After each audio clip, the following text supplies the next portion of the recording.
For those of you who do not know, Telugu is a language spoken in the southern part of India. Yeah, the state that we come from, the Telugu people come from. A few years ago, the state was split into three parts: Andhra Pradesh, Telangana, and Dallas. Yeah, lot of Telugu people here. So if you want to learn the language, all you have to do is hop onto a UTT shuttle and keep your ears open. In front of you, next to you, behind you, there is ETV, Gemini TV going on all the time. Yeah, and you don't just learn the language, you also learn the problems of these people. You know, you understand what they're going through, their assignments, you know, their boyfriend-girlfriend problems. I'm absolutely confident that our driver, Mr. T, is fluent in Telugu right now. I think we are very close to the day where you will pull that yellow chain and it will go, Dayachesi Aapandi. And it's not just Telugu, okay? It's not just Telugu people. As you can see, we have a lot of Indians in Dallas, right? So one of my American friends said to me, hey, I think there are about, 80-90,000 Indians in Dallas. I said, dude, don't insult me. We don't do less than 1 million anywhere. It's like a KPI for us, you know? If there is a city where there are less than 1 million Indians, we feel offended.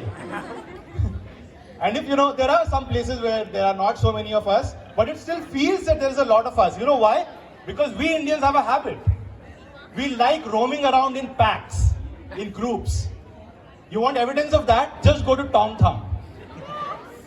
On a regular day at Tom Thumb, you will see Americans are shopping in singles, couples, they have their trolley, they are checking out the cereal, grocery shopping. Opens the door, 6 Indian guys walk in. You can see it in their walk, there is Desi boys playing in their head. But they are wearing t-shirt, pajamas, slippers, laughing, high-fiving each other, walking into Tom Thumb. In these 6 guys also, you will see different types of guys, standard types of guys. You will see them in every pack. There will be one type of guy, who is really excited that he's going to Tom Thumb. You can see it in his body language. Guys, we are in the US and we are going to Tom Thumb. He's the guy probably who got the others, who got the 6 of them. They're probably roommates, and there's just half of them. The other 6 are probably still in the apartment, So all these guys walking into Tom Thumb. There is another type of guy who doesn't give a shit about shopping. He's there listening to his music on his earpods, hands in his pocket, walking around. He wants to pretend that he's the cool one. He's not with the other 5. But trust me, he is. He's just like them. There is a third guy who is always on the phone. Even in this pack of 6, this guy is always on the phone. He's probably talking to his girlfriend who is in India. He's lying his ass off.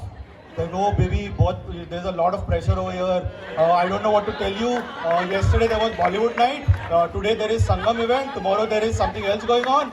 Then we have to prepare for Holi, and then there is Diwali, and then there is Navratri. I don't know when I'm going to do what I came here to do. Go clubbing.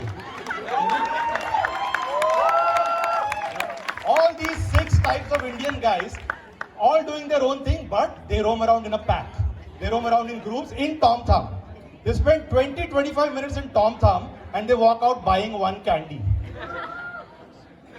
That's why even if there is not a lot of Indians, it feels like, there are a lot of Indians. And the Americans, they have noticed this. They have noticed the growing number of Indians in Dallas. They observe how, year after year, there are more and more Indians here. But they want to be sweet, they want to be welcoming. So they express this observation in really kind words to you. Last Sunday, I met an American lady at Starbucks. She was there after church. So we were talking about life and religion. And even in Starbucks, 80% of the people were Indians. So this lady tells me, I think Jesus really likes you. God really likes you. That's why He created so many of you. Now I have no idea how to react to that, but in my head I'm thinking, this is the height of getting friend zoned. Even Jesus, who loves everyone, just likes me? I mean, what the hell, what did I do wrong? But yeah, anyway, there are a lot of Indians here in Dallas. There are a lot of South Indians. How many South Indians here? Wow, a lot of South Indians, right? There are so many South Indians that I often feel bad for the North Indian guys. How many North Indians here? Oh, that's good. Well, okay, this one has a lot of North Indians. That's good. But if you see my batch, in my batch, there were like 80-90% South Indians, 10% North Indian guys, you know. And I feel bad. Just think about the culture shock. When we come to the US, we expect that we are going to get a culture shock. We come to Texas, we think we'll get the South American culture shock. The North Indian guys come here, they get a South Indian culture shock. Like, everybody is South Indian around. Everybody speaks with that, you know, the South Indian accent. Think about a guy in Delhi, okay, he finishes his engineering, okay, he works really hard, he slogs his ass off, gives his GRE, gets a decent score, let's call it decent, okay. And then he prepares for the visa interview, he goes, he lies left, right and center in the visa interview about why he wants to study at UTD only. And then finally he clears the visa interview as well. And then parents are really happy, "Arey bacha US ja raha hai, that's so cool, you know." And they're packing his suitcase with the Indian utensils, a pressure cooker, 15 types of Indian spices because they think, yaar, US mein Indian spices thodi milega. And then they pack his suitcase, everybody comes to the airport, you know, to see him off, they're crying, the bacha parai desh mein ja raha hai. And then this guy who spends thousands of rupees on the flight, 22 hours on the flight and lands here and thinks, "Sala Hyderabad kaise pahunch gaye yaar?" Can you imagine what that guy goes through? You know, there was a time, just a few years ago, when anybody used to come to the US from India, even for 1 or 2 weeks, they used to go back with a fake American accent. We used to call them US return. You know, we have cousins, friends who visited the United States and they come back and they start saying dance, you know, masters, now, you know, that's the fake American accent. Now anybody comes from India to the US, they go back with a South Indian accent. You know, Gujarati guy goes back home after 6 months in the US. He goes home and says, "Hey, what, Ma? You didn't make dokla?" Now, Ma doesn't know what this is. This is South Indian gesture for the 5 W's. What, where, why, when, how. Nobody has an American accent anymore. Speaking of accent, if you want to see the transition from Indian accent to American accent, always observe it in a Gujarati. That is the best person to observe the transition of accent. I have a Gujarati friend who has been here for 6 years, and this is how he talks. This is what he says to me. "I have 2 cars, and the levels of technology in these 2 cars will blow your mind away." It's like listening to Beyonce sing "Chogada Tara."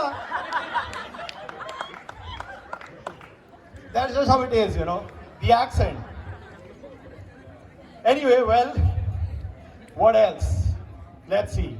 How many of you are offended so far? Okay, let me just take... Palak, you're offended?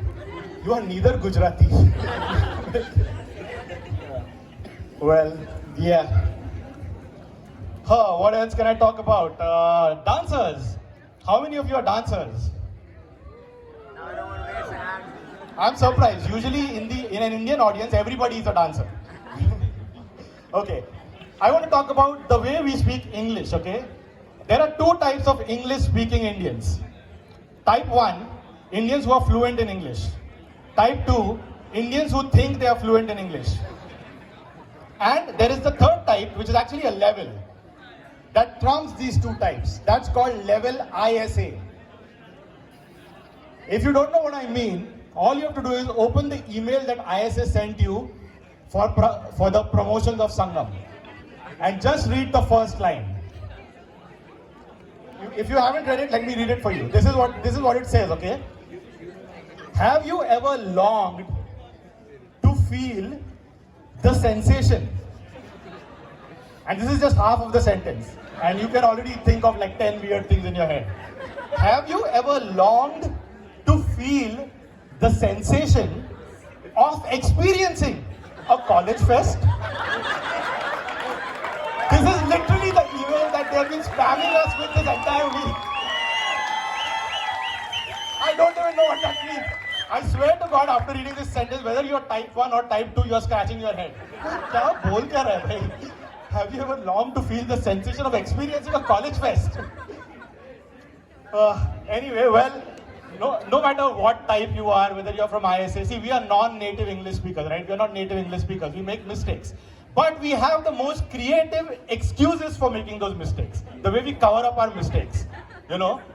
I was doing an assignment with a friend of mine and he says, I will explain you the solution. I said, dude, it is explained to you. He was like, you're a fucking traitor, man, he tells me. I said, what? Like, the British screwed us for 200 years. We should screw their language for the next 200 years? That's the excuse for making mistakes in English. And that was the plan, you know, we thought, yeah, okay, we'll get back at the British by screwing their language. But then we came to America, and then we realized we don't have to screw the English language because the Americans are doing it for us. If you want to know how, all you have to do is, during lunch hour, just go in this dining hall in front of Starbucks, and just sit there, and keep your ears open, close your eyes, try to meditate and listen. Listen to the Americans speak in English. I swear to God, you will hear just one word if you listen. Like. They have mastered the art of replacing anything that they do not know in English with like. You know, that's just their favorite word. The sheer number of times an American uses like in a sentence will blow your mind away. Anyway, I was like given about 10 minutes like to do this performance, so I think I'm like the end of my time. So like, I just want to say like, thank you very much.